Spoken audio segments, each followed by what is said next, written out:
guys, welcome back to yet another interesting video of How Logical, and in this video I am going to show you how to back up your Google Keep data. So without any further ado, let's dive right into this exciting video. Now, in order to back up Google Keep, the first option here is to back up your Google account. If you back up your Google account which you are using into your Google Keep, your data into Keep will automatically be backed up into your Google account. But if you want extra security for your Google Keep, you should try the second option into here.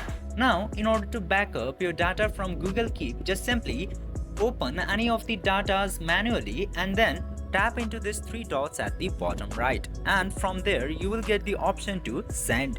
Just simply tap into send button, and after that you can copy your data into Google Docs or use any other application to back up your Google Keep data. I'm sending it to Google Docs, and then after a while it will give you the open option. Just simply tap into that and then choose your account.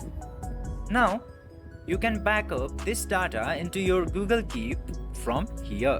Just simply save it, move it or download it in order to back up. This way you can easily back up your data from Google Keep. I hope this video was helpful for you. If yes, don't forget to like, share and subscribe to the channel to never miss another update. Thank you for watching the video.